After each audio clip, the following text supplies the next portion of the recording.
Good day! Ngayon nga po ibigay po natin ang magiging game schedule nga sa semifinals sa bakbakan ng top 4 teams kung saan magharap-harap ang UST, FEU, DLSU at NU. Magaganap nga ito sa May 3, 2025 at ating ibibigay ang game schedule at syempre ibigay din po natin ang mga posibleng makakuha ng award pagkatapos ng conference na ito. Best Spikers, Best Libero, Best Blockers at iba pa. Kaya tapusin nyo ang video. Okay, before that guys, please naman, don't forget to like, comment, and subscribe at pa-hit the notification bell para lagi po kayong updated sa mga banggang video about sa volleyball dito sa Pilipinas. Pa-subscribe, maraming salamat. At atin na muna pong ibigay ang mga posibleng makakuha ng individual awards pagkatapos ng conference na ito.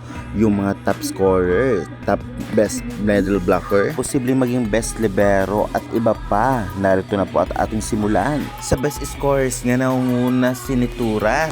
Grabe, na-break niya talaga ang record ni Alyssa Valdez. Sundan naman ni Canino at iba pa. Sa best spikers naman nangunguna si Micaela Belen na may 37.76%. Sa best middle blocker naman nangunguna si Risa Nogales at Ninya Itang. Sa best servers naman nangunguna si Micaela Belen at Lapot. Best diggers naman nangunguna nga itong si Angelica Reyes at Pipito. Best setters naman nangunguna si Lamina at si Carvalho. Sa best receivers naman nangunguna nga si De Leon at si Manuel. Kaya congrats and good luck na lang sa lahat. Ngayon maibibigay na po natin ang game schedule na maganap sa May 3, 2025 ang tapatan ng top 4 teams sa UAAP Season 87. Ito nga ay sa men's and women's. May mga teams na twice to beat para matalo sila. Kaya good luck sa lahat. Unahin na nga natin ang men's division sa May 3, 2025 na magaganap at ang venue ay sa Smart Araneta Coliseum.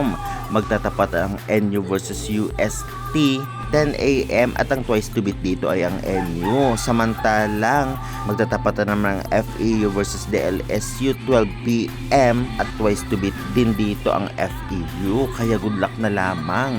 Sino kaya makakapasok ng championship o final sa mga team na ito? Kaya good luck sa men. Sa women's naman, magtatapatan ang FEU versus NU 2 PM. Twice to beat dito ang NU. Smart Araneta Coliseum din ang venue. At susundan naman 6 PM ng DLSU versus UST.